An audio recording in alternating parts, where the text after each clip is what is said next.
Okay, Bismillah ar-Rahman ar-Rahim. Nahmadu wa nasalli ala Rasulil Karim wa ba'd. Welcome to the Khulasat al-Quran session of Al-Asas, which is about the tafsir, but a condensed down and a watered down version. So the tafsir of the Quran is taught all over the world, both online and in person. But if we be real, it's a massive commitment. And the Quran is a miracle. It's deep, it's vast, it's packed with layers upon layers of wisdom, guidance, and meaning that touch every aspect of human life. To truly grasp its depths, you'd actually need years and years of study. But a journey of 1,000 miles starts with a single step, and this 10-day course is your first step. This thing started when I had been thinking about how we could make understanding the Quran easier and more approachable. And it hit me that what if we take a bird's eye view, like a 30,000-foot flyover of the major themes and topics in the greatest book ever revealed. That way we get the bigger picture first, making it very, very easier to connect the dots when we dive into the details later on. So here is what to expect out of this course. This is not an in-depth tafsir session, all right? So don't expect any details in there. In this 10-day course, obviously there is no room for details in the 10 days. So we're definitely not here to get lost in the details. But here's the cool part. By the end of these 10 sessions, you'll already have a gist of the whole book and making it easier for you to dive deeper later on. So we're here to zoom out and look at the bigger picture. Think of this as your GPS navigation to the Quran, all right? Um, think of it as laying the foundation. So so that when you do take a detailed tafsir course, you will not feel lost. You'll already have a roadmap in your mind. And we're going to get the lay of the land. We're going to understand how each surah connects to the bigger message and hopefully walk away with key takeaways that will change the way we see Islam, life, and everything else around us, even ourselves.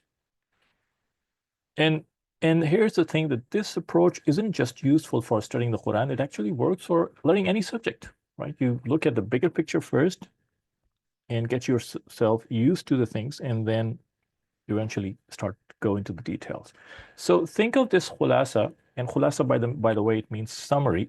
Think of this khulasa as a solid foundation and a prerequisite that sets you up for a deeper, more detailed tafsir study down the road. And this is our first step towards journey of 1,000 miles. Okay. So what I'll be trying, my attempt will be, my intention is to actually cover the whole Quran, but it may happen that it is a very daunting task. I mean, summarizing the whole book, which has like layers and layers of meaning and depth in there, 114 surahs and 30 juz and ajza and parts, summarizing in 10 days is a very, very challenging thing. I'm not sure whether we will be able to do it in 10 days, but you know, whatever we are able to cover, we'll inshallah cover in a nice and proper way. So, so our temp, so this is actually what we are trying to do. Another thing to keep in mind is that every single verse of the Quran is packed with layers of meaning. Okay, and that's part of its miracle. A single ayah can be looked at from multiple perspectives, whether it's historical or linguistic, whether it's spiritual or juristic, legal, or even scientific. But since this is a condensed session, we are going to focus only on one perspective at a time, whatever will be most relevant to our needs and the times we live in. And that way we make sure we walk away with insights that are practical, relatable, and immediately impactful. So if you ever felt like you're just reciting the Quran without really grasping its message, or if you've tried to dive into the details of the tafsir before but got overwhelmed, then hopefully this tafsir or this series is for you. It's time to hit reset, zoom out, and get a fresh perspective on the book that is meant to guide us at every aspect of our life. So, what skills do you need to benefit from this course? Well, I'll tell you what you don't need. You don't need to know Arabic. You don't need to have taken any other Islamic courses. You don't need to have uh, participate in any other tafsir course. All you need for this or to benefit from this is motivation and persistence to sit tight through the 2 hour 10 sessions that we have with an open mind. And inshallah, Allah subhanahu wa ta'ala, we hope inshallah Allah subhanahu wa ta'ala will open up your heart and guide you on that. So so buckle up because you're about to take off on a high speed. All right. And some of the surahs and some of the verse, some of the portions of the Quran are indeed very deep. Okay. And even if we summarize it to a large extent, we will still end up spending a good deal of time on those. While some verses of the Quran can be summarized uh, highly. Okay.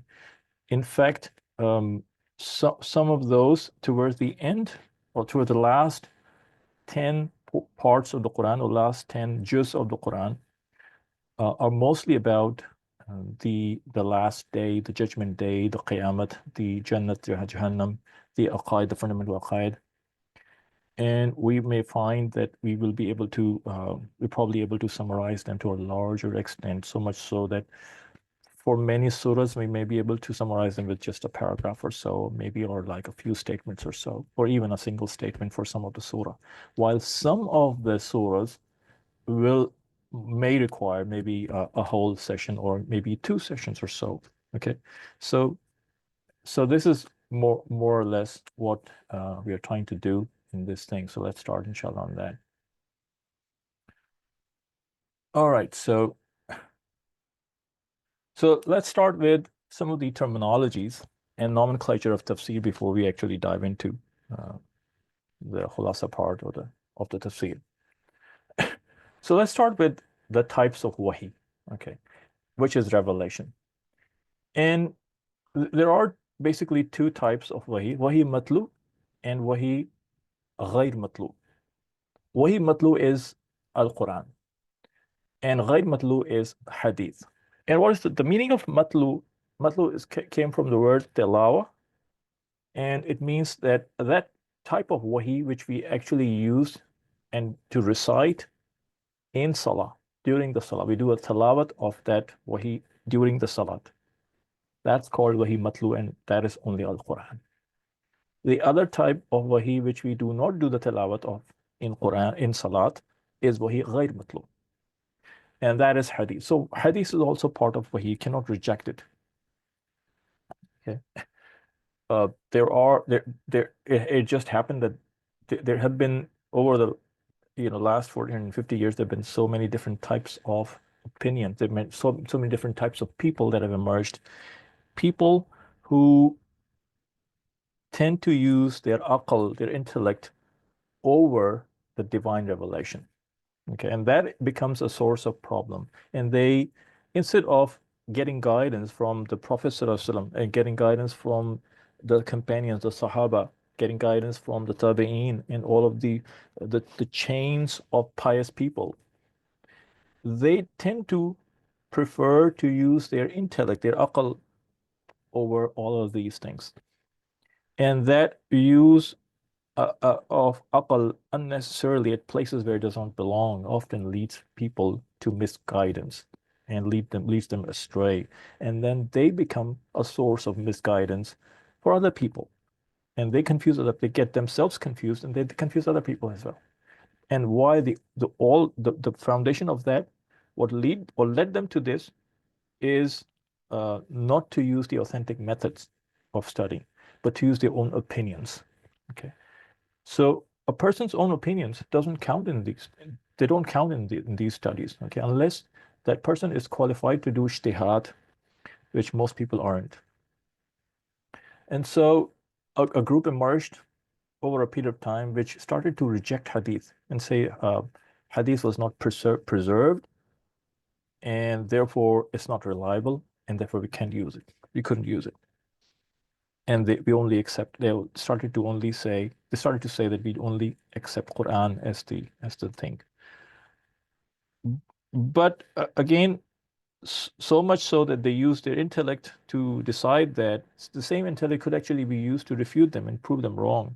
Because if you say that you don't accept the hadith, then Quran does not contain detailed instructions on things. It contains a lot of ahkam, a lot of the commandments are only present in there in a brief form. For example, if they talk about salah, Allah subhanahu wa ta'ala says in Quran, aqimus salah, establish salah, perform the salah. And how do you perform the salah? How many salahs are there? How many rakats are there in each salah? And what to recite and how exactly to do in it, what exactly to do in it. Okay. How exactly to perform that kind of a ritual or worship. That we found out through a hadith. And if you reject those, then you don't have any clue left as to how to do things. Okay, how about Hajj? How to perform Hajj? Quran only says do Hajj. Uh, Quran only says keep fast. Okay, but how do you do? What are the masail of those things? Rasulullah taught those things, and Hadith became a means of understanding and extracting the rulings, the juristic rulings of all of these ibadat and all of these commands and ahkam. And if we reject those, and if we don't accept a hadith, then we are not left with anything else, anything. The whole deen is gone. Because hadith are the explanation of the Quran. They are they're a foremost means of doing the tafsir of Quran. Okay, so this is a misguidance. We cannot reject. Of course, hadith may contain some that are weak in authentication, but muhaddithin have done an extensive work on compilation of hadith and on categorization of hadith and on validation of hadith. In fact, hadith are one of those areas on which the most extensive research has already been performed, and the chapter has been closed. There's no need and no room left to do further investigations. It's done. While other areas of the deen, there still is a lot of room done to do research and to expand it. Validation of a hadith is done. Is closed. Okay, there's no need to do any further stuff in there. Uh, Being done with those two, so these are the types of wahi, and wahi is a revelation, and wahi is only revealed on prophets. It's exclusive to prophets, and non-prophets cannot receive wahi or revelation. But non-prophets can receive other kinds of divine inspiration, and we call them ilham and kashf. Ilham and kashf are two other terminologies, and they belong to a category which is not wahi. Okay, and common person can in fact have ilham and kashf. These are you can call them divine inspirations rather than revelations. While so um, and so ilham is, you can call it divinely inspired insight or kind of an inner guidance, and it refers to a deep and intuitive understanding that Allah subhanahu wa ta'ala places in the hearts of righteous individuals. It is not revelation, but rather a subtle inspiration that helps a person make decisions or understand certain truths. Scholars and saints throughout Islamic history have experienced ilham, but since it is not an absolute proof, it must always be weighed against the teachings of the Quran and Sunnah.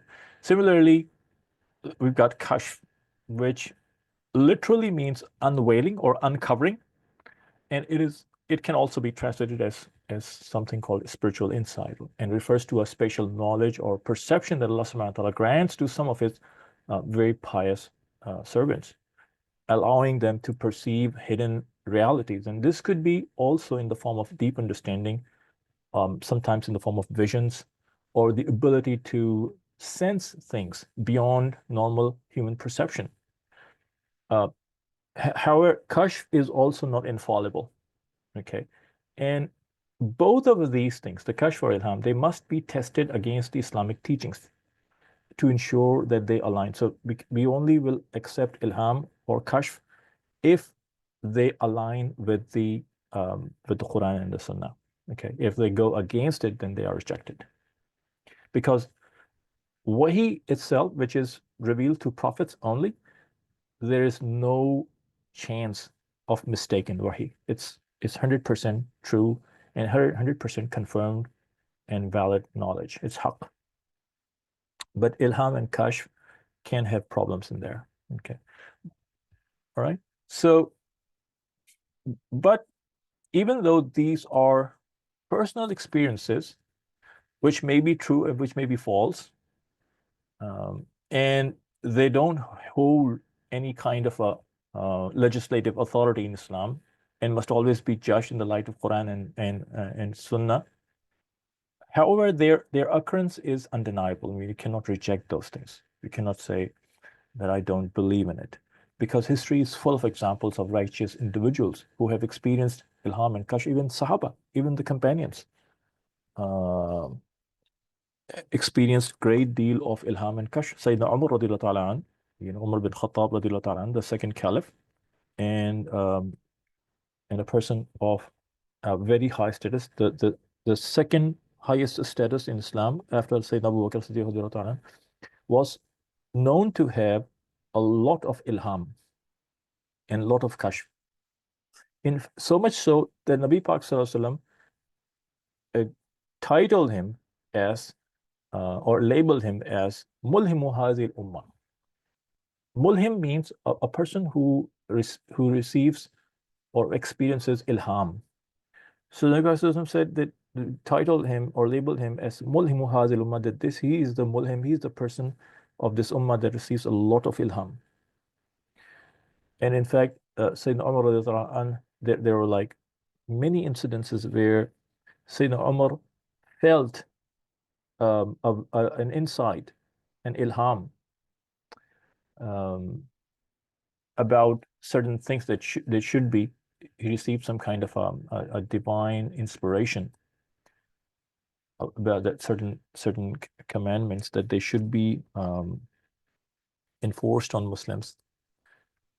And eventually Allah subhanahu wa ta'ala revealed the wahi on Rasulullah that yes, Umar was right, and this should be part, and you must ordain it on the Muslims.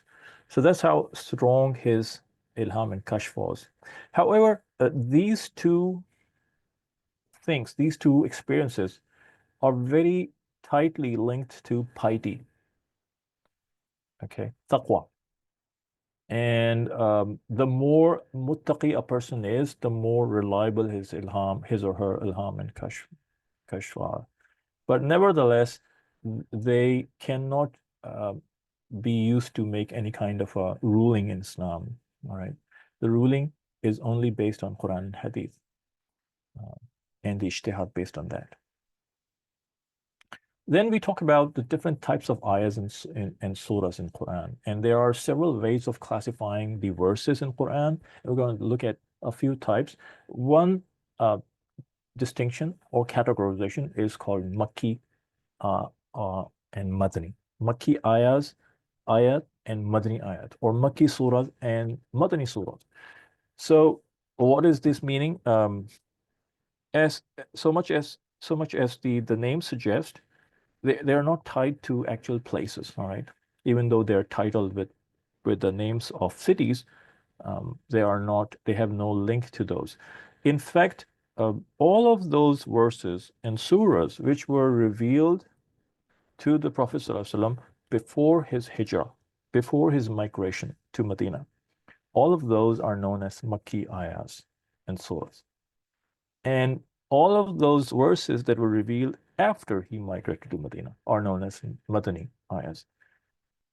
So they actually mark the time period which is the time of the migration, and not the actual place of revelation.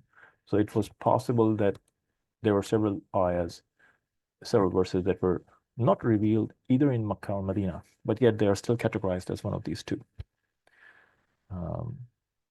There are like after Rasulullah migrated, and then somewhere in the 9th Hijrah or so, then when Makkah was captured, conquered, and then in his 10th year of the Hijrah, Nabi Pak Sallallahu went to Makkah to perform Hajj, and during the Hajj, there were verses revealed, and those verses were revealed in Makkah, but they're still called Madani verses. Why? Because the time period was after Hijrah, and so it's not the place of revelation, but rather the time of revelation. right? Before Hijrah, everything revealed is Makki. After Hijrah, everything revealed is Madani. That that is about the ayahs. What about the surahs? Very few surahs, if there were, unless they're, only the very small ones were revealed together. Most were revealed in parts in different time periods.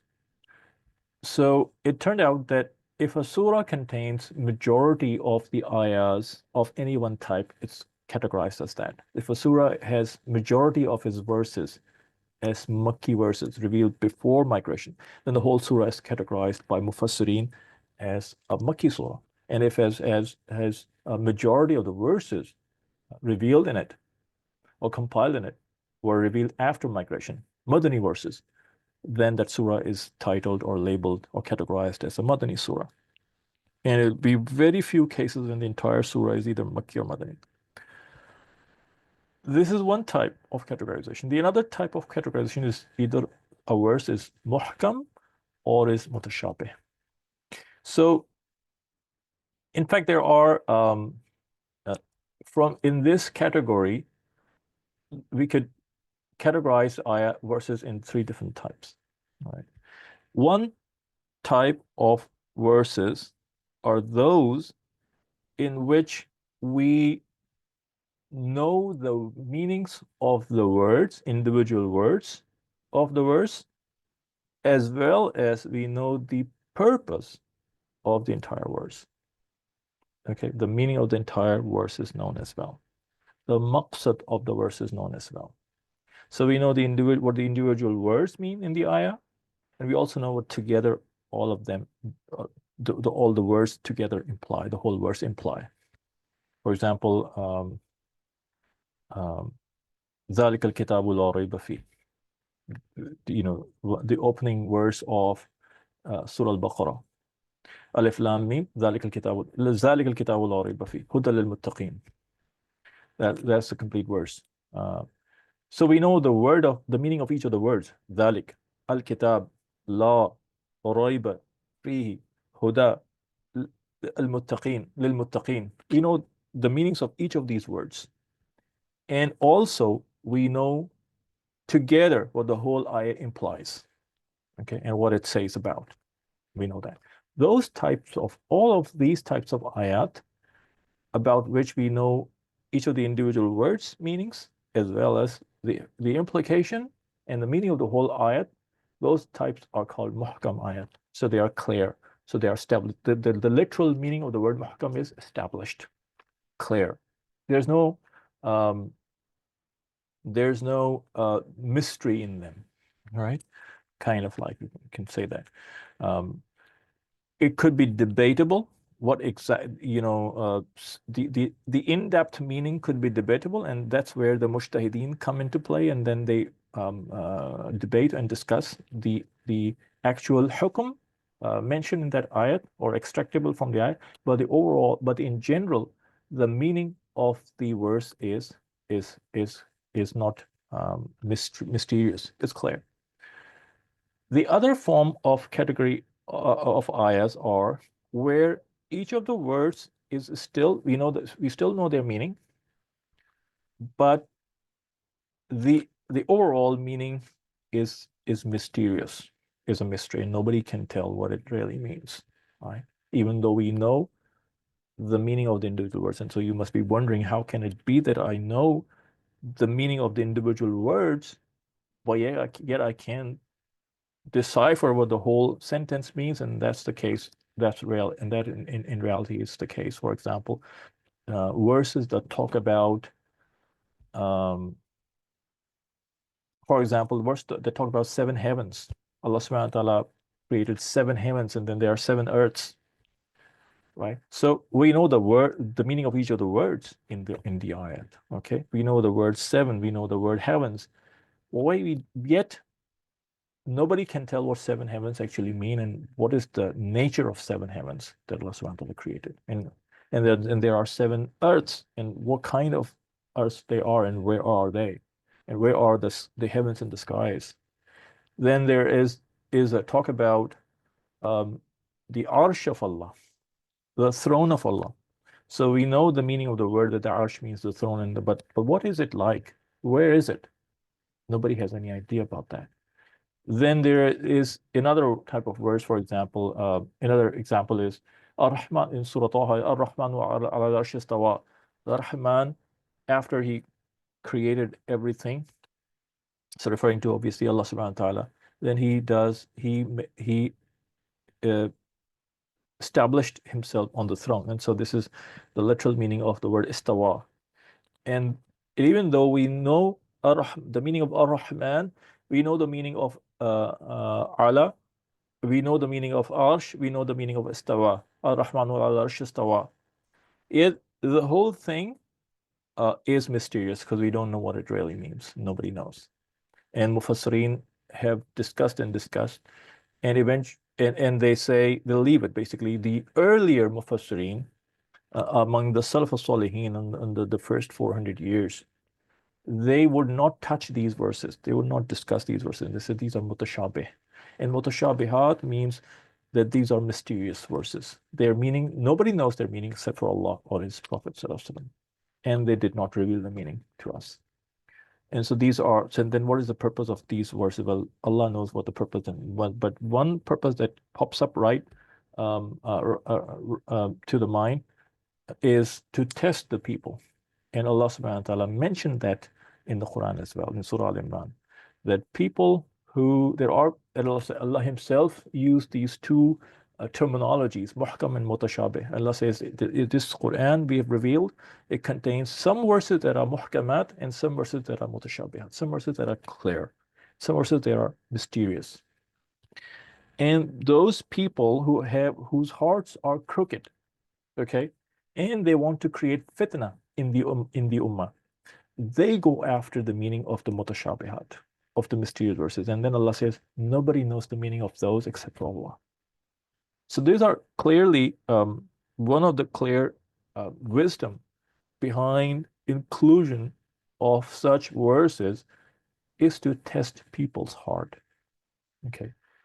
Whether they do as they are told, whether they get satisfied by whatever they are told, or they try to cross the limits and say, we want to know even those things that Allah has hidden from us. We want to discover those. Well, Allah does not allow them to be discovered. And so Allah hasn't told anybody the meaning of those verses. And those are mutashabihat.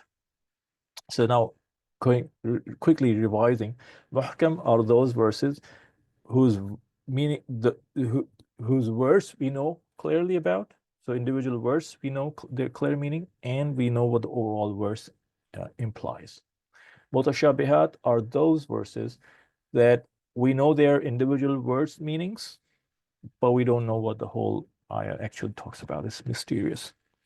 Similarly, verses talking about Allah's face, wajhullah, Allah's hands, yadullah, Allah's eyes, Allah's vision, Allah's listening ability, Allah's all of those things.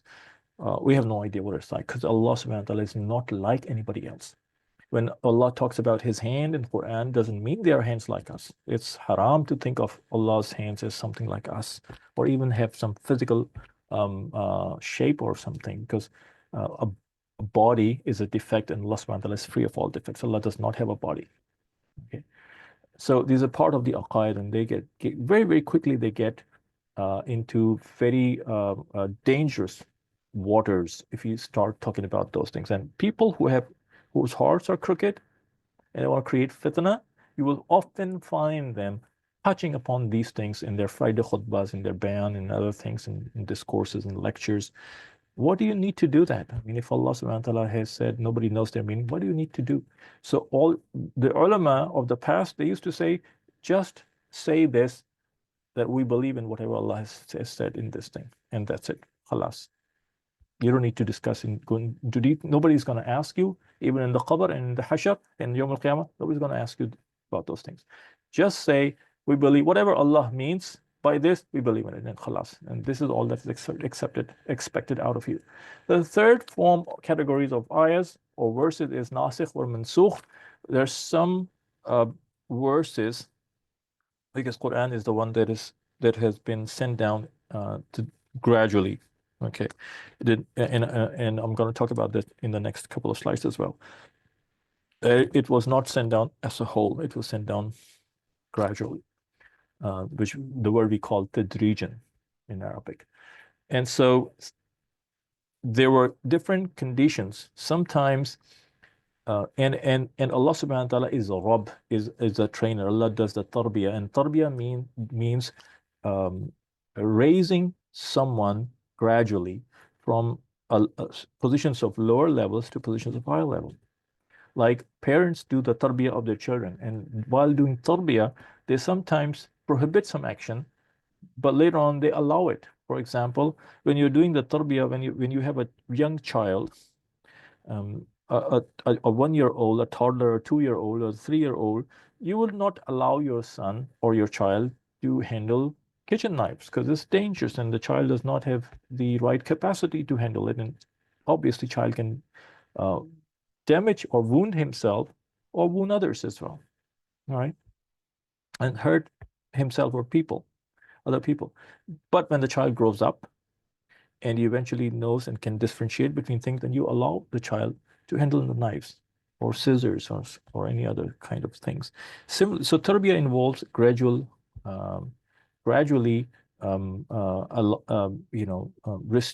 raising, restricting, or gradually relieving the restrictions.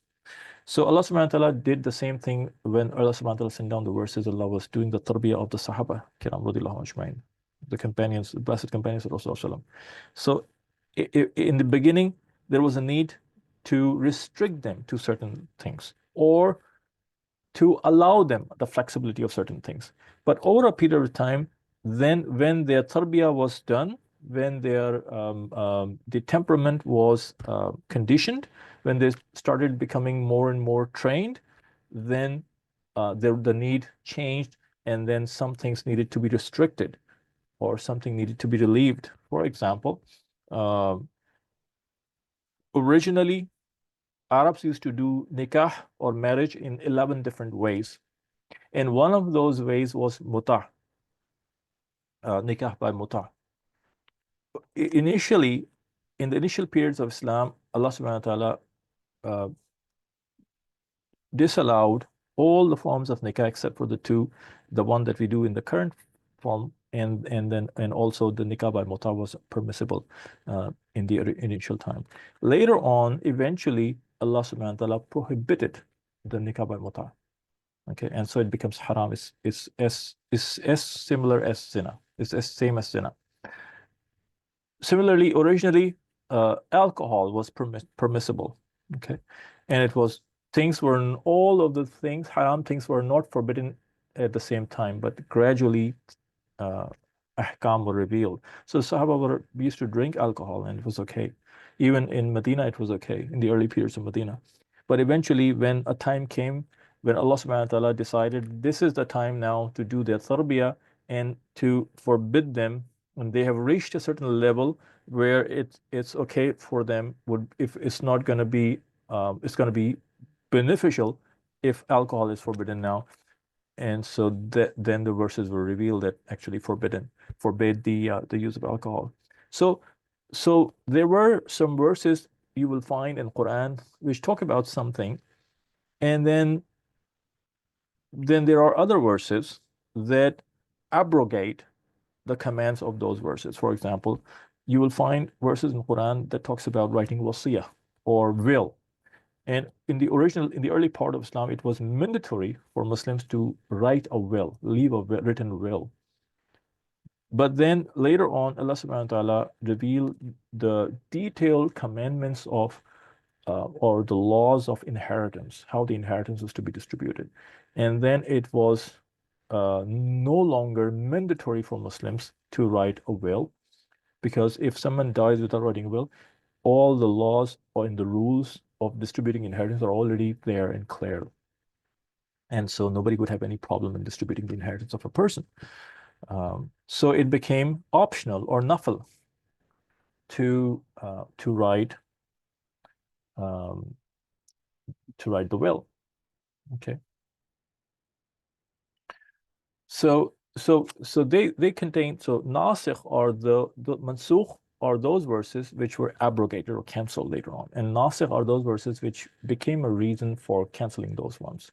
Sometimes the ones that are canceled remain in Quran, and sometimes they were removed from Quran. So this is another category, another way of describing these uh, verses. Then we talk about Quran's gradual descent. So Quran is the only book among all the books. So there are four major books revealed down. Okay, the Quran, the Bible, which is the Injil, um, and the Torah and the Zabur. Okay, and several booklets were sent down. So among all the books and the booklets, Quran was the only one that was sent down gradually. The rest, all of them were sent down together. And um, and there's a reason for um, the the sending of the Quran um, as gradually, and that reason was because Rasulullah Sallallahu Alaihi Wasallam used to face problems in his da'wah activities, and sometimes the resistance used to be a lot and a great, and it would hurt Rasulullah Sallallahu Alaihi Wasallam. And at that time, Rasulullah you would need to be encouraged. And Allah subhanahu wa ta'ala gives the reason that لِنُثَبِّتَ أَفْوَادَكُمْ that we send down these verses so that they would help you and console you, console the heart of Rasulullah. And also often at different incidents would happen, and those incidents require that guidance be sent down about that the commandments be sent down, and so Allah subhanahu wa ta'ala would wait for those moments and incidents, and then Allah would send down guidance which would serve as a timely guidance, and that would help the Sahaba and the Rasulullah to figure out what to do in those cases. Okay. There is a sequence of descent of Quranic verses, and there is a sequence of compilation, and those two sequences are different. Okay, and both of them are from Allah. The Quran, which we see in the current form as a book, is compiled differently in a different order as opposed to the order in which the verses were sent down. And much as the descension or the revelation of ayat in the order of the revelation of ayat was from Allah, the compilation of Quran in the current order is also from Allah. Okay. So Rasulullah Sallallahu guided each and every step. Whenever every verse was revealed, Rasulullah would guide the Sahaba to put it in a particular order, and that's how it's done. And it's by the order. Both are by the order of Allah Subhanahu wa Taala. Also, we talk about the reason or the context of the revelation of verses or descent of verses. So from that perspective, there are two types of verses that were revealed due to some kind of an incident or a question by somebody. Okay. And so the incident or the question that became the reason for the revelation of ayah is called Shan Nuzul or Asbab Nuzul. Asbab means the reason or the cause of the descent. Nuzul means the descent. Shan Nuzul means the same thing. And so there is for many verses in the Quran, and sometimes for short surahs, there are some surahs, there is an incident attached to them, a story attached to them, which happened and which became a reason or cause for the descent or the revelation of ayat. And so unless we study that, we will not be able to properly understand the meaning of those verses. And then there are those verses that were revealed without any incident or question attached to them for fixing whatever was wrong.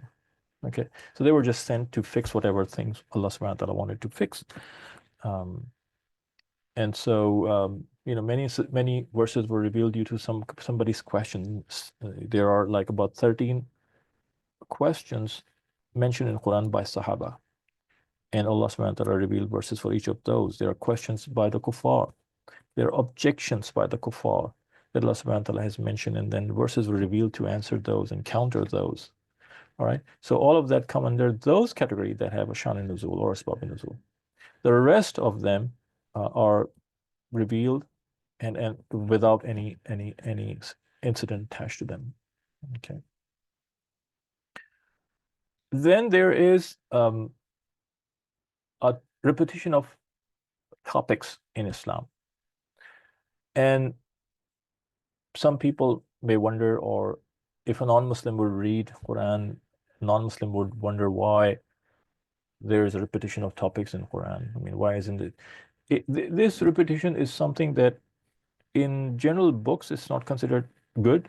And if you read any book and something is repeated again and again, it's considered as against the elegance of against the rules of good writing. But in Quran, it's a weird, it's an ajib, it's a miracle of Quran that even though there are things that are repeated so many times in Quran, when one reads the Quran, one does not feel anything strange about those things. Whereas in a no, in a general human written book, books written by human, if things are repeated to as much extent as things are repeated in Quran, people would not like that book. They say it's not an elegant book. It has lots and lots of repetitions. But in Quran, it's a miracle that despite all of those repetitions, it still is a very good read and elegant read and it affects the heart. And nobody ever thinks of it that way. And the question is, um, why are they revealed? Why are they repeated? And one of the reasons why they're repeated is that because the whole Quran was revealed gradually based on the need. And many times Allah subhanahu wa ta'ala had to console the Sahaba and to console Rasulullah sallallahu alaihi wasallam. And based on and due to that, many stories were repeated. For example, the story about Bani Israel and Musa alayhi salam is several aspects of it are bits and pieces are repeated and they are scattered all over the Quran again and again and again and again. Same things are with slight change of words and slight change of style. They're repeated in several places in Quran. Okay, and they help to comfort and console the hearts of Rasulullah sallallahu alaihi wasallam, the hearts of the companions, radiallahu anhu ajma'in. That's and whenever any need would arrive, they would be sent, they would be repeated. The other reason why they're repeated is repetition is very important for personal development, which is the word tarbiyah. Okay, the tarbiyah is a very comprehensive word in Arabic, and if you translate them into one of the things is we must understand that translation of Arabic words can never be exact in English or Urdu. Okay, unless that word has been adopted. So many of the Arabic words are adopted in Urdu language, and so we don't need to make any special translation for those. But when you're translating in English, if you translate into English, then they lose their connotations. So what we need to do, because now English is spreading far and wide, particularly for Muslims who live in the Western countries or English-speaking countries, they need to adopt Arabic words in there. Otherwise, translating everything to English would lose its real sense. Okay, so I could talk about tarbiyah and I could say tarbiyah means nurturing or upbringing or education or personal development. Okay, but that's it doesn't contain its true meaning. Tarbiyah in the Islamic context, it goes far beyond than just education or just upbringing. It refers to the holistic and gradual development of a person, spiritually, spiritual development, moral development, intellectual development, emotional development, all sorts of developments under the guidance of Islamic teachings and under the guidance of a murabbi, of a person who actually does the tarbiyah. So it's a very in-depth and comprehensive terminology. So what is needed really for people, for our brothers and sisters who are living across the borders in Western countries and who are using English as their primary medium of communication and English as the language of tarbiyah as well. Okay, so religious language as well, that they must start to adopt key Arabic or Quranic terminologies in English. Otherwise, you're going to be having a problem. And the problem will be the a particular word is used in a different connotation in the Western word, while we are trying to use it in a different word. And very soon, what will happen is that we will lose the real meaning of that word, and the word that is used in the Western context will take over, and we will lose our the the real teachings in there and in the teachings that are embedded in those words. So we must adopt our words and our terminology. And so instead of saying personal development, we use the word tarbiyah and tazkiyah. Okay, so because this word of tarbiyah and tazkiyah encompasses character building, moral training, and fostering a deeper connection with Allah subhanahu wa ta'ala. Okay. And so repetition is a very, very important thing and very essential for the tarbiyah of people, because true growth and development require continuous reinforcement. Saying it one time is never enough.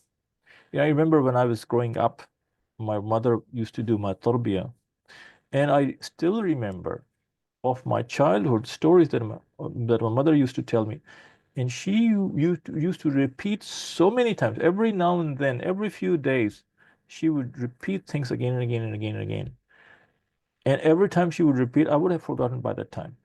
But then she would repeat, and that would reinforce those things in me, so much so that now, at this time of my life, I still remember all of the things that she used to tell me. And whenever I remember those, the lessons attached with them also pop up. So for tarbiyah, repetition is a very, very essential thing. It's not a one-time event. Okay. So never consider tarbiyah of your kids or anybody, even grown-ups. Everybody needs tarbiyah. Children need tarbiyah. Grown-ups need tarbiyah. That's why we need to have a mentor, a sheikh. Again, a mentor is a Western terminology and does not include every meaning or connotation that we have, but the word sheikh does that. So just as physical training requires repeated exercises to build strength and endurance, spiritual and moral development also needs constant repetition to take root and flourish. Okay, so habit formation is about, it requires repetition. Strengthening iman requires repetition. Deep understanding requires repetition. Correcting mistakes require repetition. Correct mistakes, and the person is going to make mistakes again and again. Every time you see the mistakes, you again repeat, again correct those things. Building discipline require repetition. Spiritual, emotional growth, all of these. So tarbiyah is a process that actually thrives on repetition. All right. So this is why Quran contains lots and lots of repetition there. Aqimus salah, atu zakah, aqimus salah, atu zakah, again, again, and again, and again. All right. Allah subhanahu wa ta'ala introduces himself. Allah subhanahu wa ta'ala talks about his properties. Allah subhanahu wa ta'ala talks about his power, his dominance, his unity, again and again and again and again and again. Allah subhanahu wa ta'ala again and again refers to the universe and say, look, that thing, all of that order, everything around you, that cannot come into existence by its own. There's a creator. And so these things are repeated so many times, they are reinforced. Then there's another thing, the types of people that are mentioned in the Quran, okay, based on faith. So basically, they can be divided into two: believers and non-believers, right? But then there is further division in there. So believers can be categorized into Muslims, Muslimin, and Mu'minin. And so Muslimin are those, scholars have debated and discussed about these things, and some say they are the same, and some say no, there is a difference, there is a slight difference. And Muslimin are those that have just accepted Islam, and they may follow They may act on the teaching, they may not act on the teachings very, they may be at a lower level, spiritual level, and mu'mineen are probably those at a higher level of spirituality and stuff. So there is a difference between, there is some difference between Muslimin and mu'mineen. Similarly, there are further categorizations among the Muslimin and the mu'mineen, and these are also used in the Quran, all of these terminologies. So Salihin, Muqarrabin, Shuhada, Siddiqeen, all of these, Salihin are the simple righteous ones, and then Muqarrabin are those who are much closer to Allah than others, and Shuhada are the ones that are the martyrs, and Siddiqeen are the highest, the mu'minin of the highest level after Anbiya. And so all the Sahaba were Siddiqeen. And among the Sahaba, the biggest Siddiq was Hazrat Sayyidina Abu Bakr Siddiq radiallahu ta'ala, Siddiq Akbar. And so these Siddiqeen are the people that are at the highest spiritual level, the closest to Allah subhanahu wa ta'ala after the prophets. And then we have Fasiqeen, which are also Muslim, but they don't follow all the commandments. They also transgress the limits. They also bypass the commandments of Allah subhanahu wa ta'ala and do sins regularly. Okay, so these are also Muslims, but they are fasiq. They are sinful Muslims. Similarly, there are among the kuffar, among the non-believers, there are several types. There are mushrikeen, there are mulhids, and so mushrikeen are polytheists, and they could be those that follow, that worship idols, and there could be those who don't worship idols, but they still do shirk. For example, Nasara, Christians, they are among the mushrikeen because they attach, they regard Sayyidina Isa alayhi salam to be, some of them to be the son of Allah, na'uzubillah, or as God. Some regard them as Allah or God Himself. So these are also mushriks. And mulhids are the atheists. They just disregard everything and they don't believe in any of those things. Murtads are those that used to be Muslim, but they left Islam. Okay. For anything. If, they could become mulhid, but still be murtad. They could become mushrik, they still be murtad. And then there are Ahlul Kitab, and those Ahlul Kitab are people they are the people of the book. And when we say the people of the book, Quran talks about when Quran talks about the people of the book, it considers only two groups to be among those, and those are Jews and the Christians. So these were the people who were given the Torah and the Bible and the Injil, the Old Testament, the New Testament, and so they are the ones who Quran confirms that they received heavenly books and heavenly guidance, and prophets that were sent to them. They are known, and Quran lists those prophets that were sent to these groups of people called Jews and Christians. And so even though there could be other people present and other nations present who may claim to have heavenly books, they are not regarded as Ahlul Kitab. For example, if you talk about Hindus, Hindus also claim they have heavenly revelations. Their book called Ved, they regard it as a divine book, but they don't know the name of the prophets, and no matter what they claim, and it might be true, I don't know, and it later on got modified or so. All the books except Quran got modified. But regardless of what the truth is or not, the terminology of Ahlul Kitab is restricted to and specific to Jews and Christians, and that's it. Then there is a third group, and I forgot to add and write on the slide.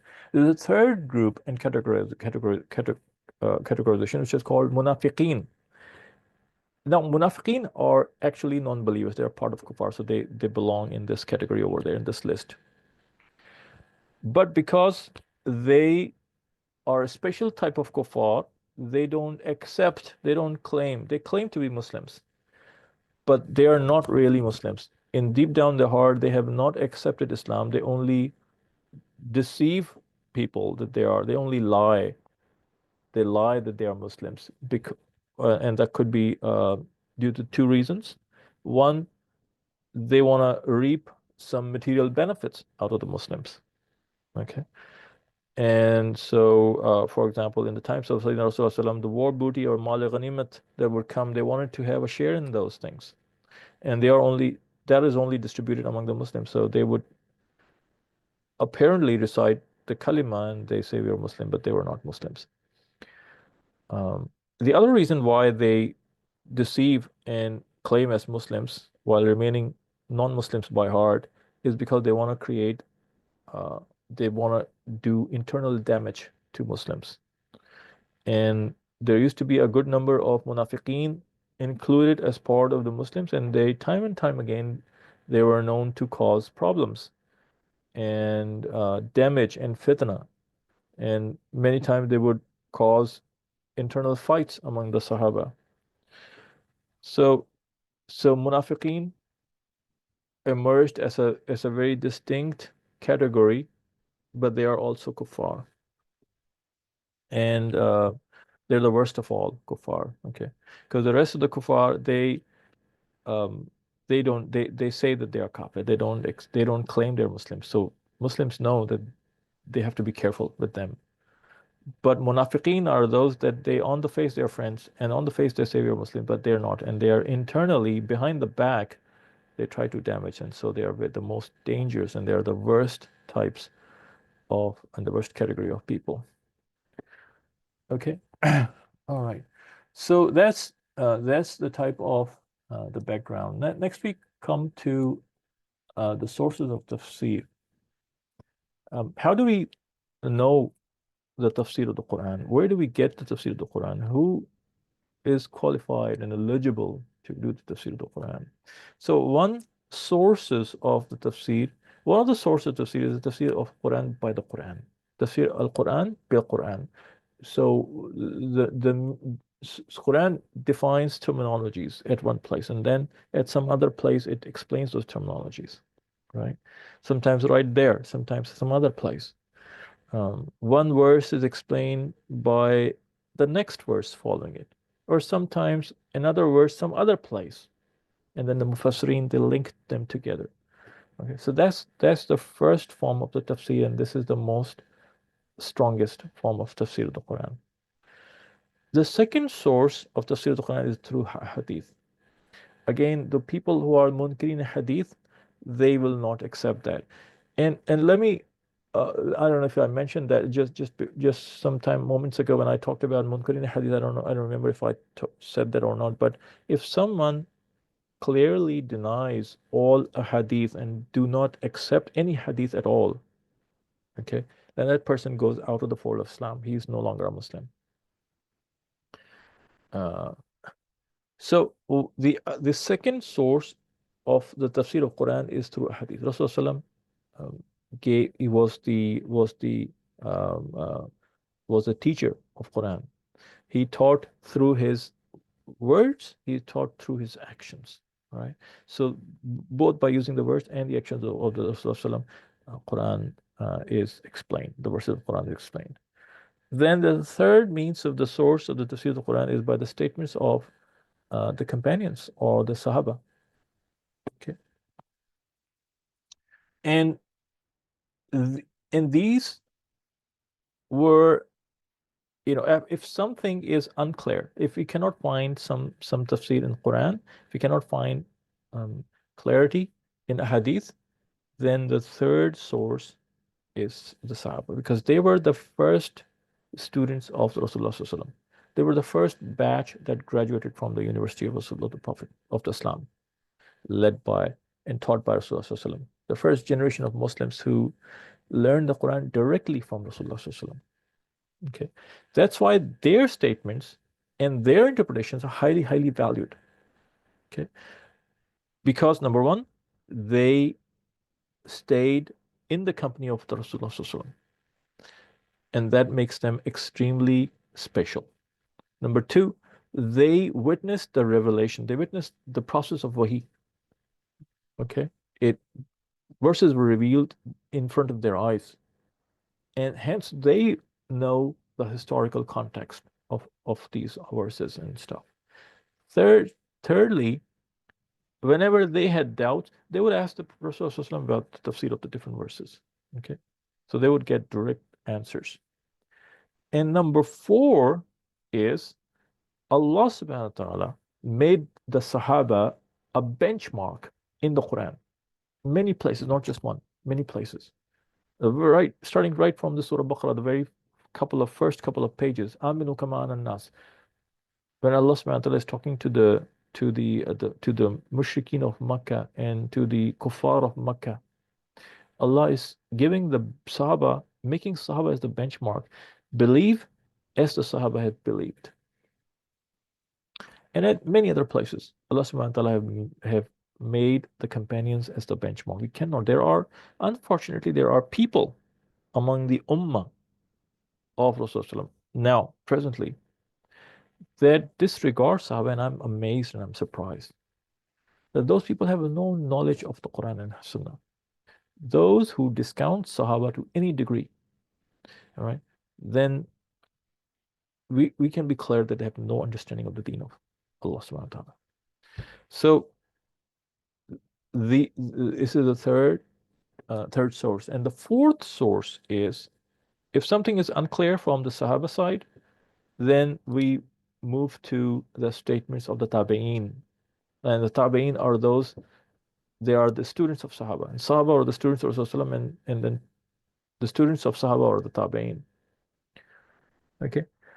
And they learn directly from the Sahaba, ensuring that correct interpretations and correct understanding and interpretation was preserved. And so this is the next source of the tafsir. Then we have the tafsir of Quran by language, Arabic language and grammar. So the in-depth understanding of the grammatical structures of the language, which is so there are two different categories of the grammar, sarf and nahv. And Surf talks about how the words are transformed, the verbs are transformed, and Nahv talks about the structure and is the most extensive form of grammar.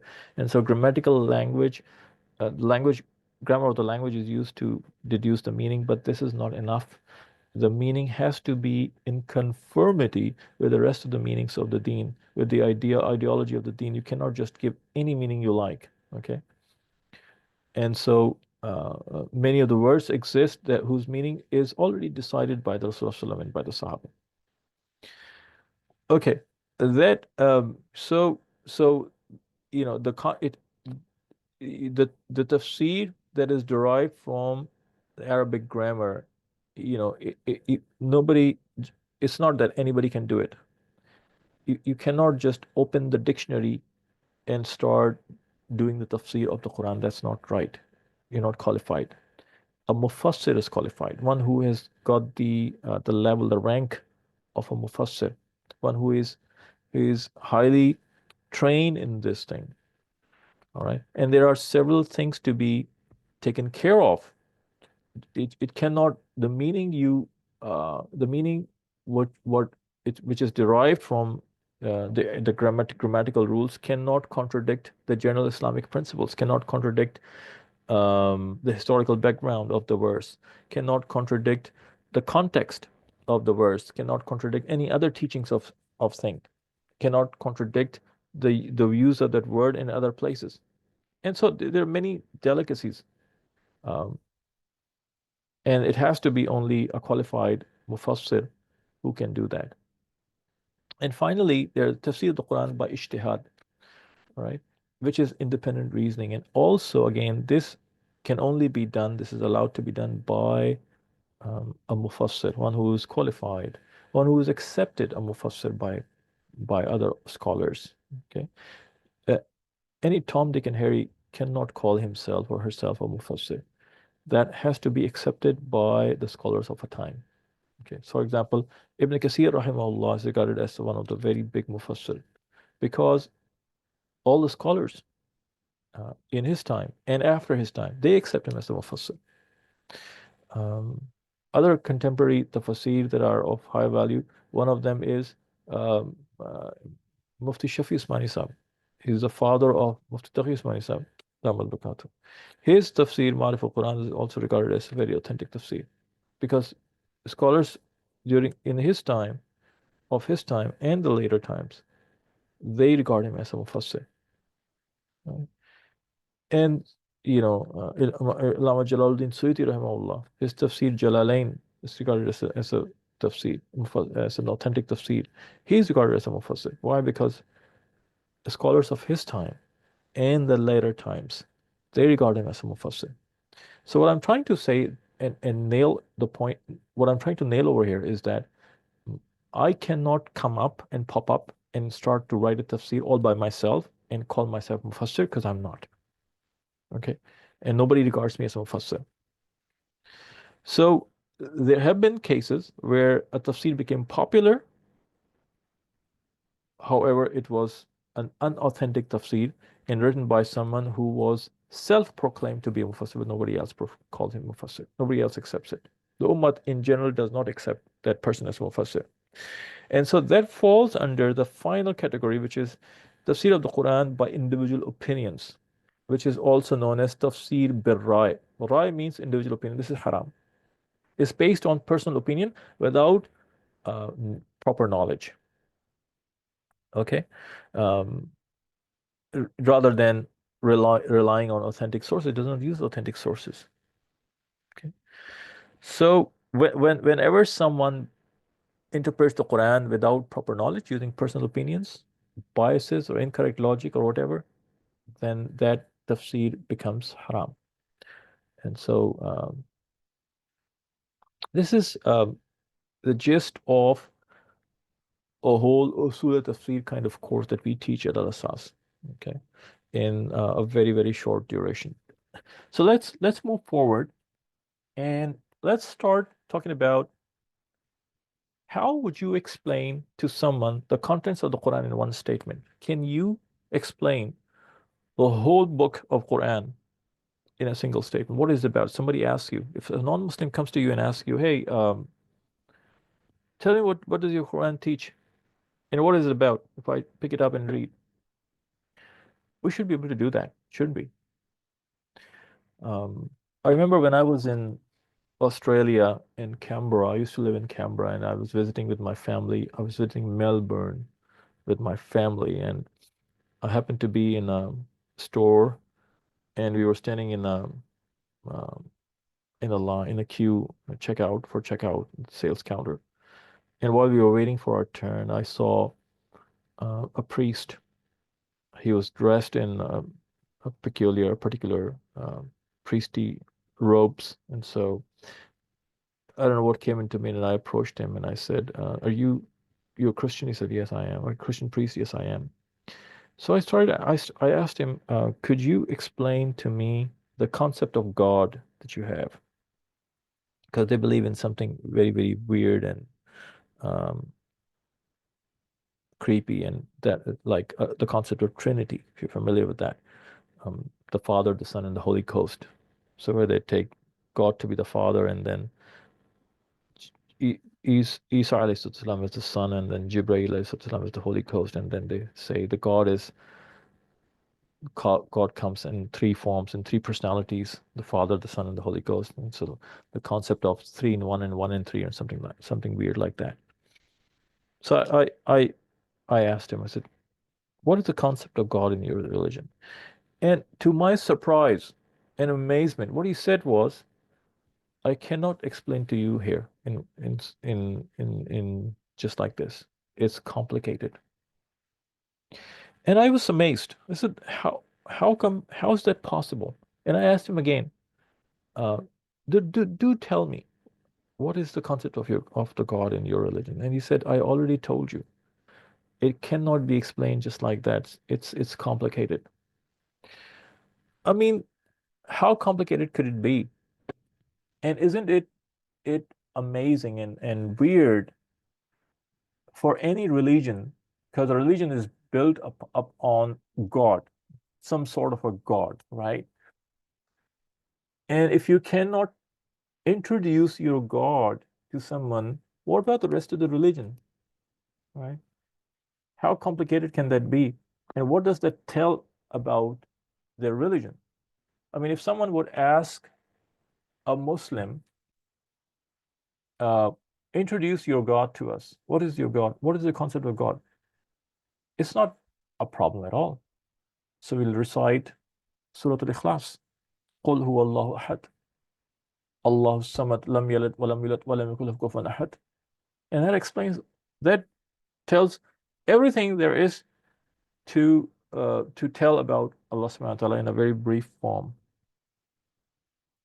And Allah, whatever is needed as part of the faith, as part of the belief that Allah is one, that Allah, who is Allah? Allah is someone, is a being that's just one. There's one God. Okay, Allah Samad. He is that being who is not dependent on anybody, but everybody is dependent on him. Okay, that is talking about Allah in a way, in a very, very satisfying way. Lam yalid walam yulad. He doesn't have any parents. He doesn't have any children. Okay, no relatives. Walam yakul lahu kufuwan ahad, and no one is like him. No one can equal him. No one is like him. No one is equal to him. And that explains very, very, to a very satisfactory level about the concept of God in Islam. Okay, so this type of being whose characteristics are just recited in Surah Al-Ikhlas is deserving of being a God, and that's how the God should be. And if you want more, then there are more verses you can talk about. You can recite Ayat al-Kursi, Allahu la ilaha illahu al-hayy al-qayyum, right? He is the only one. There's no God other than, there's no ilaha, there's no God other than him. He is al-hayy, he is himself alive, and he keeps everything alive. La ta'khudhuhu sinatun wa la nawm. The sleep doesn't overcome him. And so on and so forth. There are so many other verses, but in short, it's very easy to describe Allah subhanahu wa ta'ala to a level that satisfied most of the people. Okay. While nobody can understand in detail how Allah is and what Allah is, but it's easy to describe because that's how Allah has described it. You don't have to think about it. And any common Muslim can do that. You don't have to even be a scholar, an alim or mufti to do that, or an imam of a masjid. While I was speaking to the priest of a church, and he was not able to explain it to me, he said, I cannot explain just like standing over here. And that was an amazing thing. That amazed me. This is not how Islam is. It's clear. Everything is so clear. And so I'm asking you, how would you explain to someone the contents of the whole Quran in one statement? Can you or can you not? Yes, we can. And you can learn today how to do that. So one statement summary of the whole Quran. It's a book of guidance consisting of aqaid, ahkam, and qasas. This statement completely defines all the teachings that are mentioned in the Quran. All the things. Aqaid, it talks about the belief system. I briefly mentioned the word aqaid says every kind of belief that Islam talks about. It talks about the Quran, it's in there. Then it has ahkam, the commandments of Allah subhanahu wa ta'ala, and that includes the outer commands and the inner commands or actions. Okay. Zahiri and batini. Right. Then the other thing it contains is qasas. They're motivational stories of the past nations of people. And so if I just stop over here, almost every verse in Quran, if you pick any verse, I can drop it in one of these three buckets, and it's gonna fit to one or some degree in there. And you can easily categorize any verse into one of these three buckets. And if you go, so it's a book of guidance. So what does your Quran teach about? What is your Quran about? Hey, our Quran, it talks about aqaid, the belief system, what are we supposed to believe. It talks about ahkam or commandments, how we should be living our lives, and it talks about the qasas, the motivational stories of the past nations. That's what it's about. If you want to explain a little bit more detail, you can you can say that it talks about iman. This is what aqaid is about iman. It talks about a'mal, the actions, the deeds, what Allah subhanahu wa ta'ala expects from people to do and to not to do. And it talks about motivational stories. Targhib and tarhib, these are the Arabic terms. All of these are the Arabic terms, but you are more familiar with Iman and A'mal, but you may not be so much familiar with targhib and tarhib, maybe. Some of you are. But targhib is a motivation to do something. And tarhib is a motivation not to do something, or a demotivation to do something. All right. Uh, so, so this is what this is all about, and Allah Subhanahu wa Taala. This is what Allah Subhanahu wa Taala says about people, about success, right? That people who are successful will be the people الذين آمنوا وعملوا الصالحات. Those who have the iman and who have the right belief and right aqaid, and who do the right actions and stay away from the wrong actions.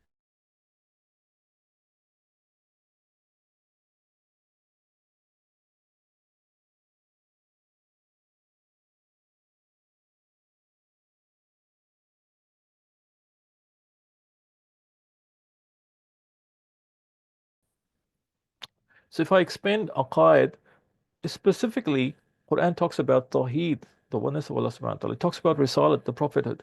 It talks about the Akhirat hereafter. These are the three things that people were rejecting at that time. And Quran talks again and again repeatedly about these things. Okay.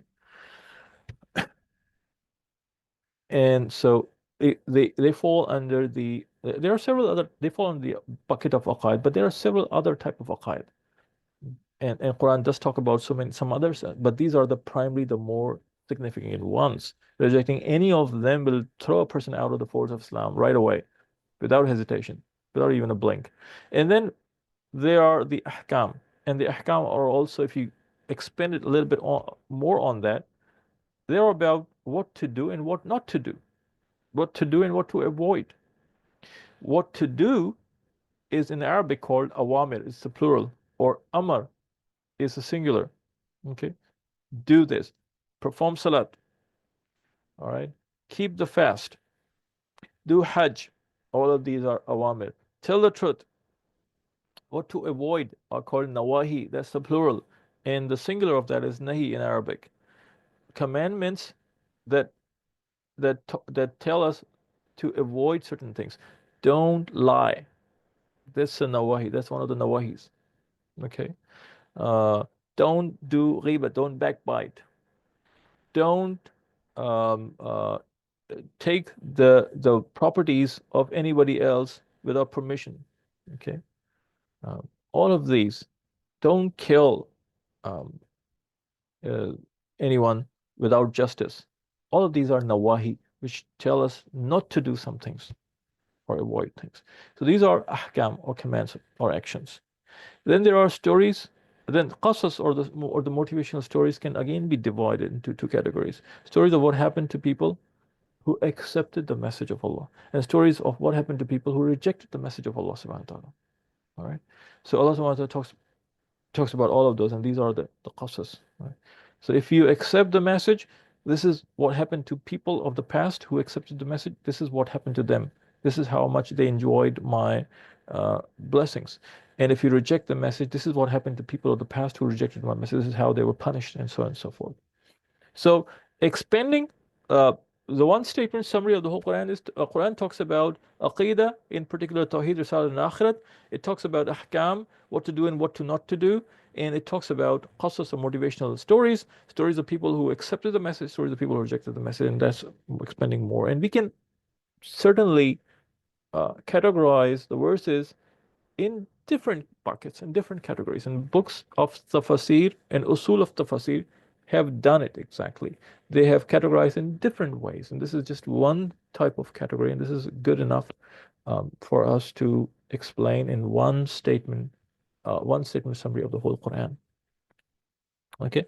So now I'm I hope that you will remember and memorize. Once again, if you go back and just revise that thing, if someone asks you one statement summary of the whole Quran, you'll say it is a book of guidance consisting of aqaid, ahkam, and qasas, and motivational stories. Aqaid, the belief system, the commandments of Allah, of how we should live our lives, and the motivational stories of past. This is in brief. And if you want to expand further, these are about the iman and amal. And if you expand them further, they're about, it talks about 7 things: tawhid, risalat, akhrat, what to do, ahkam, and what not to do, and stories of what happened to people who accepted the message and what happened to people who rejected the message. 7 things.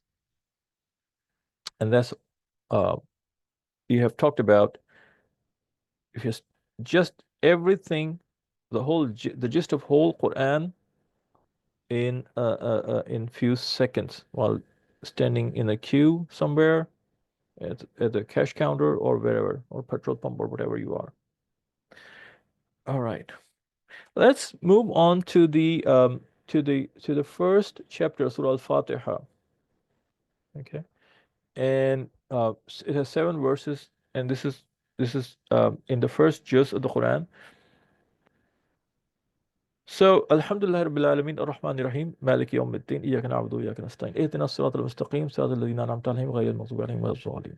Surah Fatiha, it forms the preface of the Quran. Every book has a preface, in which and the preface is a very brief summary of the book. It talks about very, very briefly what the book contains, and why did the author write it, and so on and so forth. So Surah Al-Fatiha is the preface of the whole Quran. All of the topics of the whole Quran are briefly mentioned in Surah Al-Fatiha. So we talked about Tawheed, Alhamdulillah Rabbil Alameen. All the all the praises are for Allah, who is the sustainer of the worlds, Ar-Rahman Ar-Rahim. And this talks about the Tawheed of Allah. Maliki Yawmiddin, it talks about the Akhirat, because he's the owner of the day of judgment. Yawm ad-Din is a specific terminology of Quran that talks, literal meaning is the day of Islam, but it's a terminological meaning is the day of judgment. Then Iyyaka na'budu wa iyyaka nasta'in. O Allah, we worship none but you, and we ask none but you. And these, in summary, they'll talk about all the ahkam. Because if you worship somebody, if you are claiming and if you're accepting that, Ya Allah, we just do your ibadat and that's it, that means we do what they're saying. We do what he's saying, what Allah is saying. We don't do anything against the wishes of Allah subhanahu wa ta'ala. And that talks about this summarizes all the Quran. Then ihdina siratal. So half of it is the praise of Allah subhanahu wa ta'ala, is praising Allah. And half of it is the dua. And this also gives us the etiquettes of making the dua from Allah. So whenever we ask from Allah, we supplicate from Allah subhanahu wa ta'ala, we start with the praising of Allah subhanahu wa ta'ala. And then we praise those that Allah loves, which is, and among them, Allah loves most Rasulullah sallallahu alaihi wasallam. So we send durood on Allah subhanahu wa ta'ala as well. Okay. And then we make the dua after that. And after the dua finished, we say the word Ameen. And that's what we say in the Quran, in Salah as well. Ameen is not part of the word of Quran, but because we are reciting in Salat, we are reciting Surah Al-Fatiha as a dua, and at the end of the dua, the hadith tells us, say Ameen, which means, oh Allah, please accept. We are expressing our humbleness. And the hadith says that when someone who says Ameen at the end of the dua, he seals his dua for acceptance. And so in the dua, what are we asking? Oh Allah, please show us the right path. Okay, because this is, and Surah Al-Fatiha is the most important surah in the whole of the Quran, the most important surah. And it's called the mother of all the Quran as well. And it's the very first surah of the Quran. And this is because of its importance, it's all the Muslims are mandated to recite it in every rakat of all the salat. Okay. The surah will not be complete if Surah Fatiha is missed out.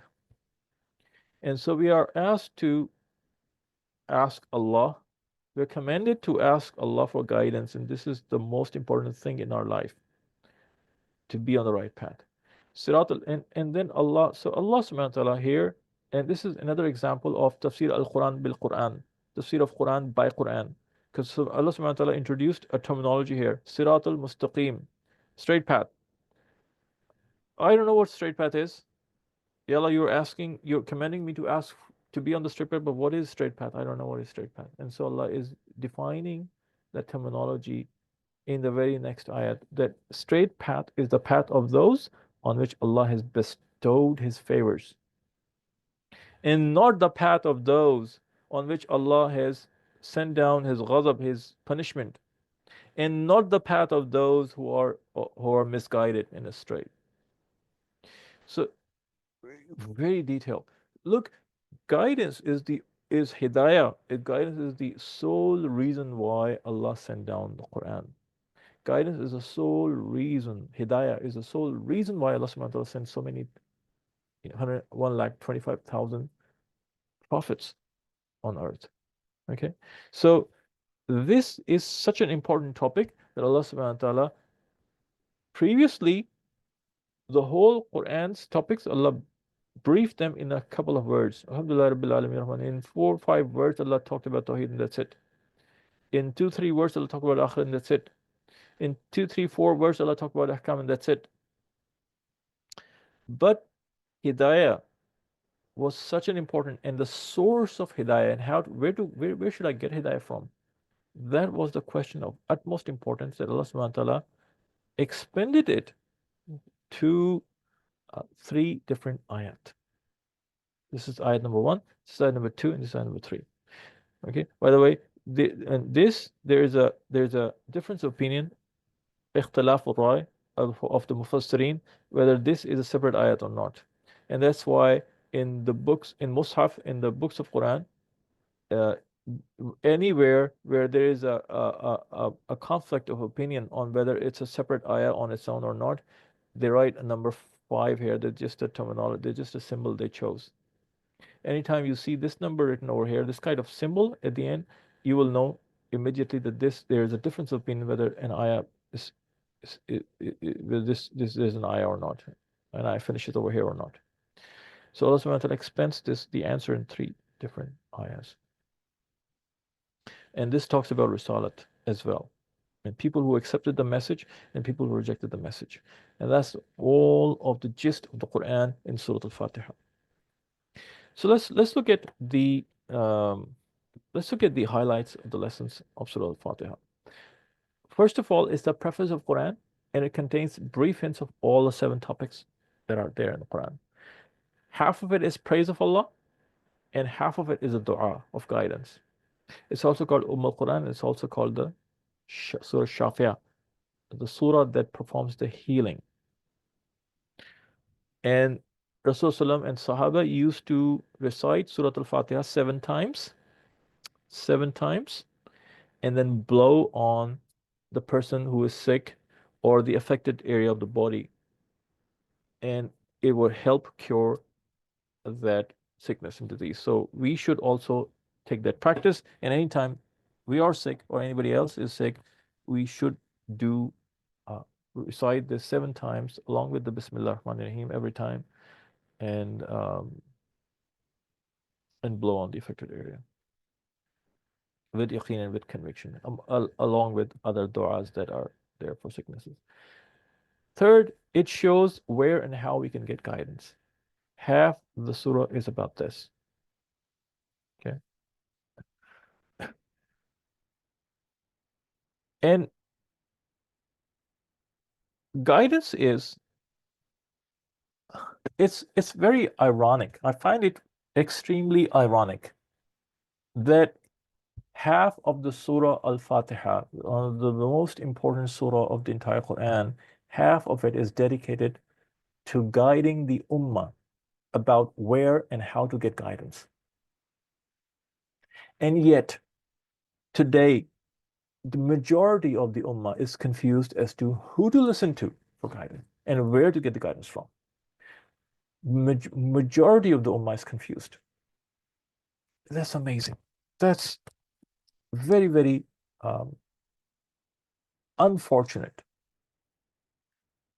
And it hurts as well.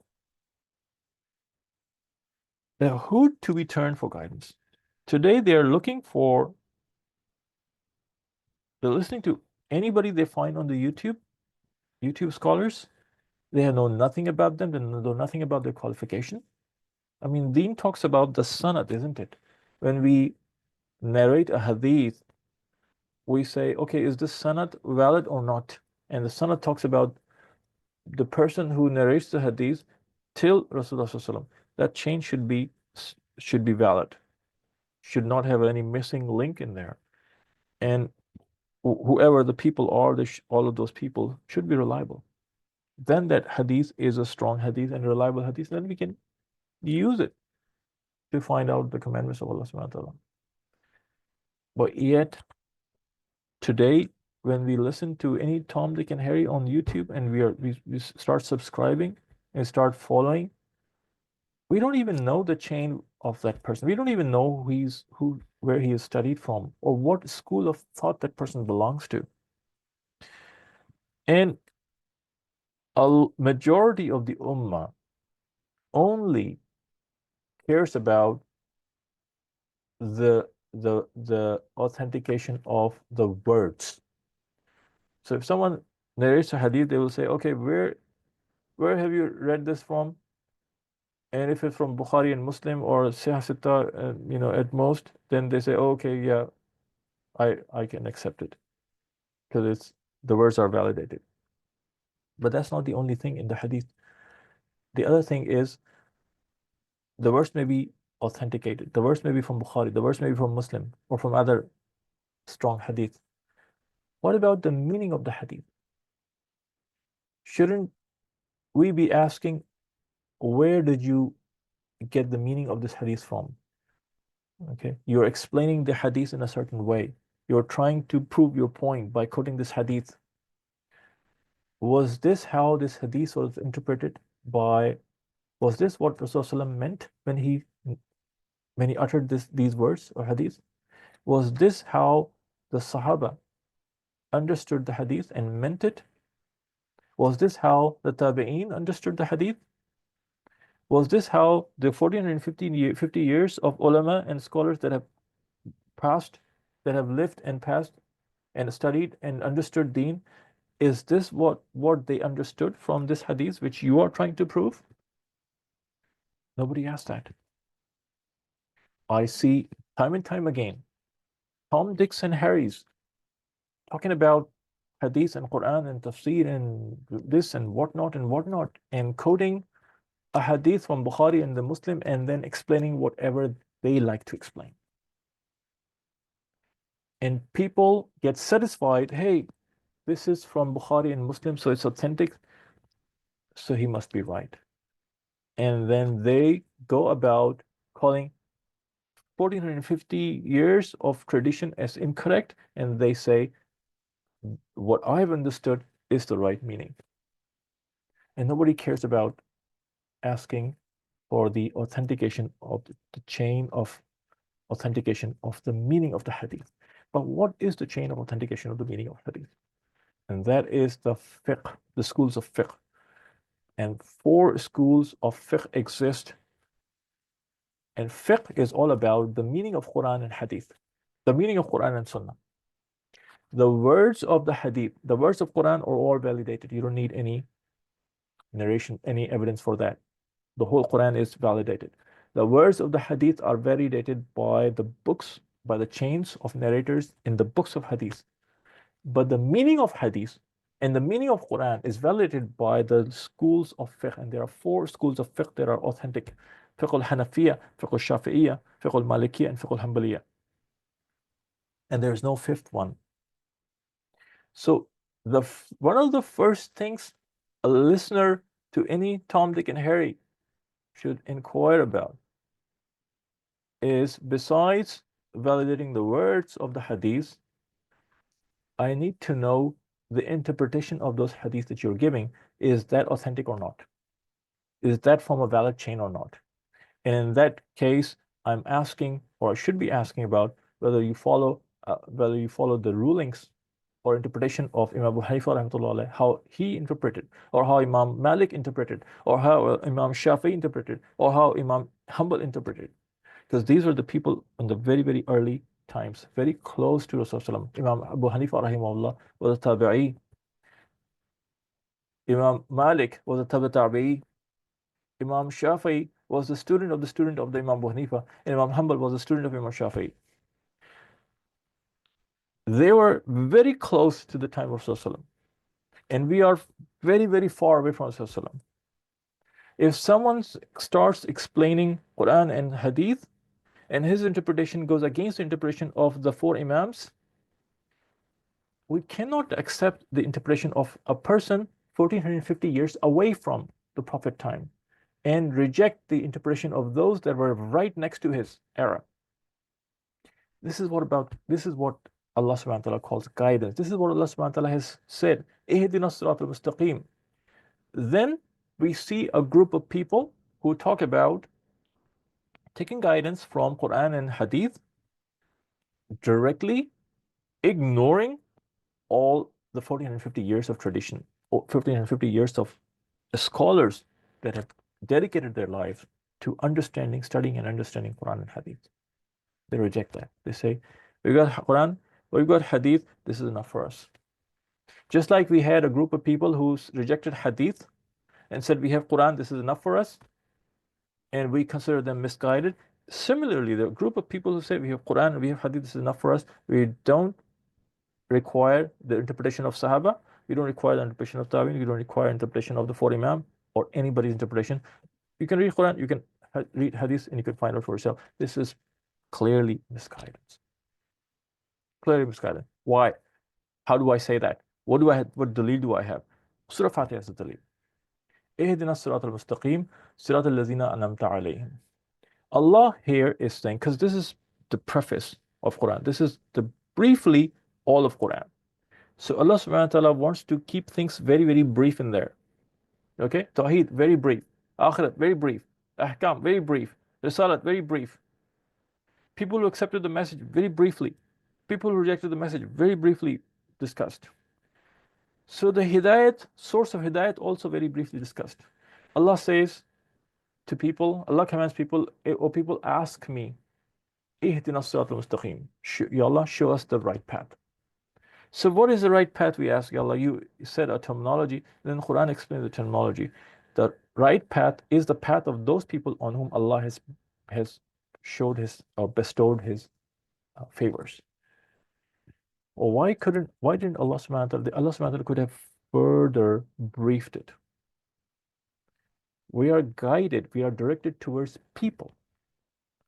Allah subhanahu wa ta'ala did not say over here, Siratul Quran, the right path is the path of Quran. Allah could Allah have said that or not? Yes, Allah could have said that. But Allah did not say it. Allah could have said over here that Siratul Mustaqim is Siratul Rasul. The right path is the path of the Prophet. Allah could have said that, but Allah did not say it. Because if Allah had said that, every Tom, Dick, and Harry is going to open the Quran, which a lot of people are doing now, and the Hadith, and whatever they understand, they will say, I understand this from the Quran, and so I'm going to follow that. I understand this from the Hadith, and so I'm going to follow that. And they will not be qualified. A doctor, a medical doctor, is not qualified to deduce legal rulings from Quran and Hadith if he has not studied from a madrasa, from a proper school that trains in this education. He may have done his MBBS in many, many years, but he has not dedicated any time to study in a religious school that teaches all of those subjects. And yet he finds the courage to pick up the Quran and pick up the Hadith and deduce for himself. We find people, we've met people, we've seen people all the time doing that. We see engineers on the YouTube who have no formal education in Deen, in Islam. They are engineers, they have a degree of engineering, yet they say, and you find them, you listen to them and you find them saying, I'm putting engineering in Quran and this is what I'm learning, and they are rejecting all the ulama openly. Is this guidance or is this misguidance? So this is what it would have led to had Allah subhanahu wa ta'ala said in there, hey, the right path is the path of Quran and the path of Rasul, which is in fact true.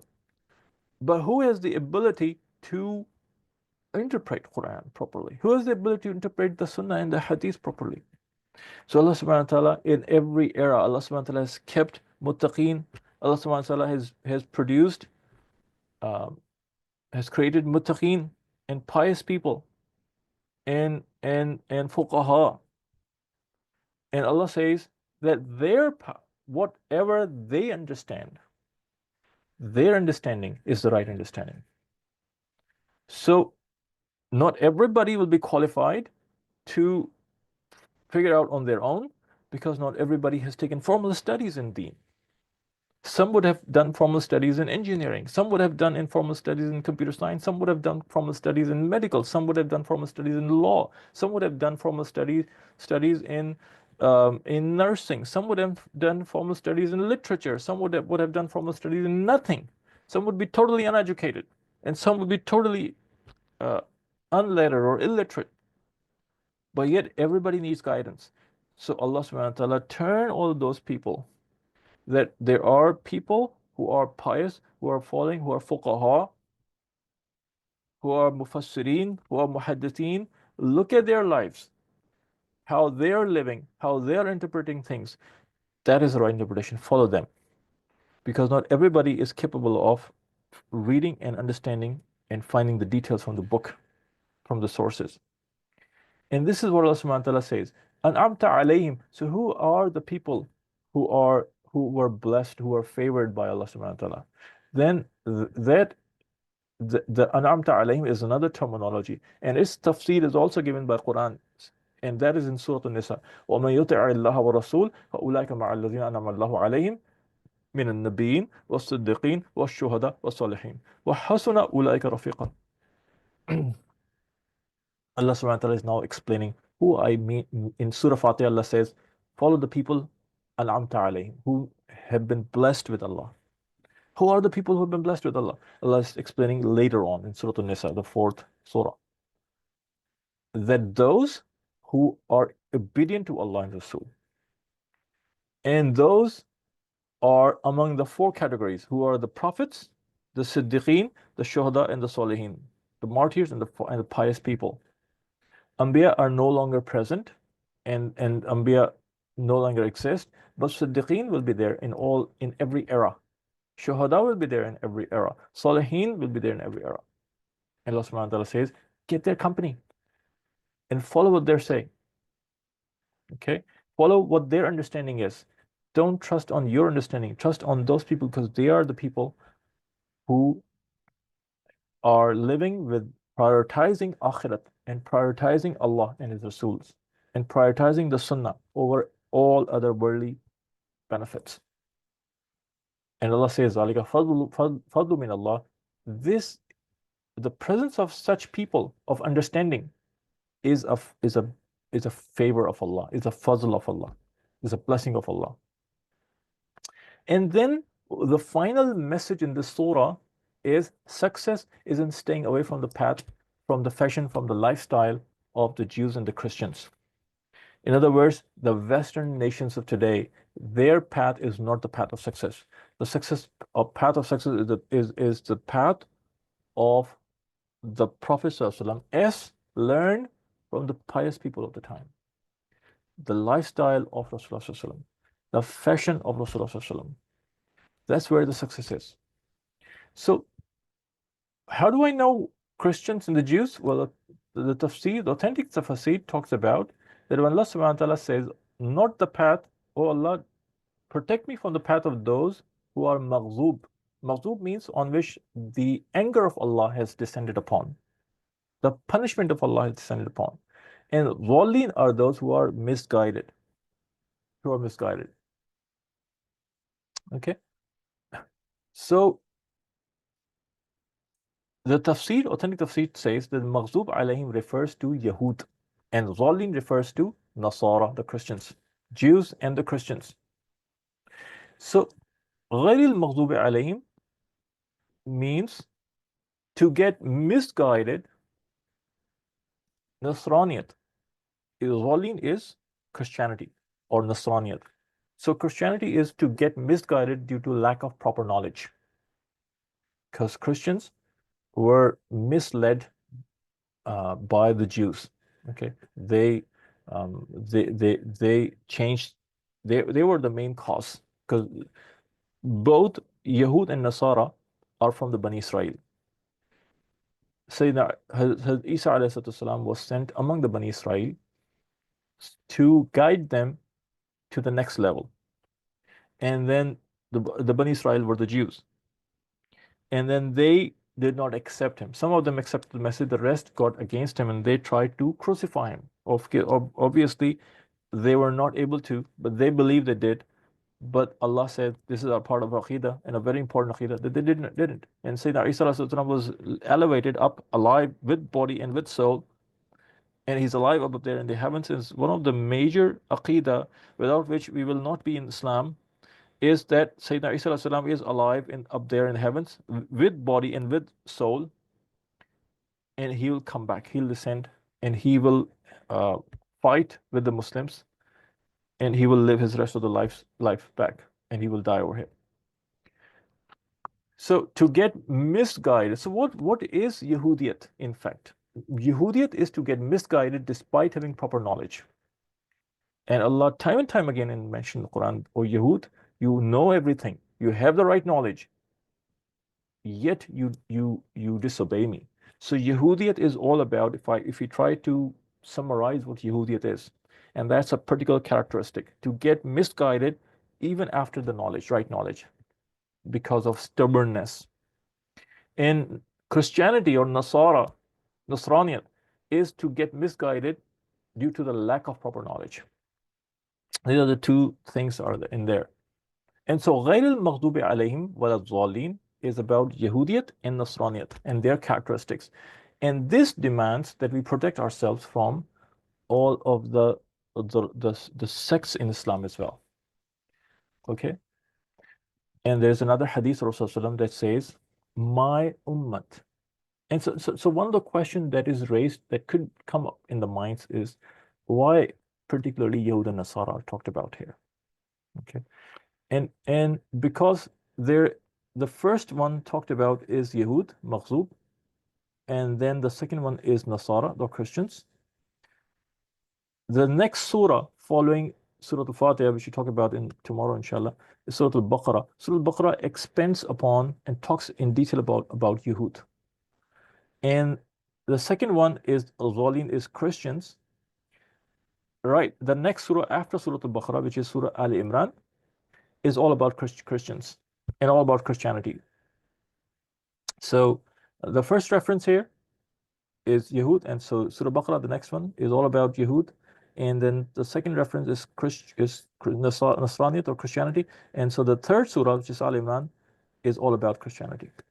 And the question is why just these two? Because these were the two nations, the big nations that the Muslims were faced with at that time, and also because Allah subhanahu wa ta'ala knew that eventually we are still faced at this time also, the two big forces that are against Islam are the Yahud and the Nasara that are causing the biggest damage, and they're the biggest enemies of Islam. And so Allah subhanahu wa ta'ala talks in the whole Quran time and time again about these two enemies. Also, there's a third reason why Yahud and Nasara are talked about. There's a hadith of Rasulullah that says, my ummat will follow, close meaning of the hadith is that my ummat will follow Bani Israel very, very closely. Like a shoe is similar, like a right shoe is similar to the left shoe. Okay, in a similar fashion, my ummat will follow the footsteps of the Bani Israel. And Bani Israel, remember that Bani Israel includes both Jews and Christians, because eventually they were Jews, and then Isa was sent into them, and some of them accepted the teachings of Isa. So those Jews became Christians. So all of them are Bani Israel. And because this ummat is predicted by Rasulullah that this ummat will follow the footsteps of Bani Israel, Yahud and Nasara, very closely. That's why Allah subhanahu wa ta'ala has again and again talked about the Bani Israel, talked about the Yahud and the Nasara and their problems and their issues. And so one of the characteristics of Yahud was they were extremely disobedient, and um, and and they would be they were very stubborn. Okay, and so in this ummah also there are people who are very stubborn, and similarly there will be people who will have the characteristics of Nasara, the characteristics of Yahud and characteristics of Nasara, even though they are Muslims, but they will share the characteristics of Yahud and share the characteristics of Nasara in there. And so these are some of the highlights. Once again, quickly, what about how would you describe Surah Al-Fatiha? Surah Al-Fatiha is the preface of the Quran and contains in brief all of the seven topics. It contains brief hints of all of the seven topics in the Quran. So this is how you would describe Surah Al-Fatiha. It's the preface of Quran and briefly talks about all the seven topics of the Quran. It gives hints. Half of it is the praise of Allah, half of it is the dua for hidayah and guidance, which is the most important thing. Hidayah is the most important thing. Nothing is as important as the hidayah. Okay, and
all right, so sorry, I got logged out.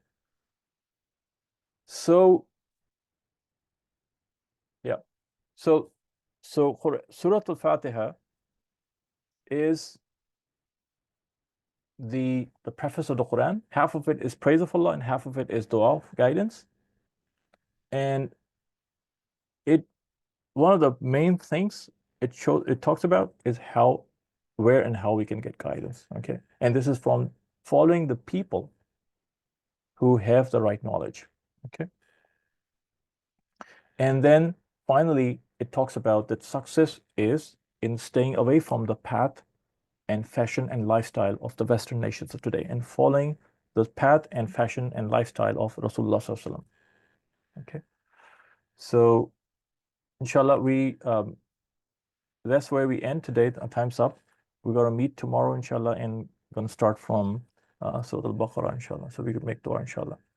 اللهم لك الحمد كما أنت وصلى وسلم على محمد كما أنت واحفظ بنا كما أنت فإنك أنت التقوى المغفرة اللهم أرنا الحق حقا وارزقنا اتباعه وأرنا الباطل باطلا وارزقنا اجتنابه اللهم اهدنا واهد بنا وجعلنا سببا لمن اهتدى صلى الله تعالى على حبيبه محمد وبارك وسلم آمين آمين يا رب العالمين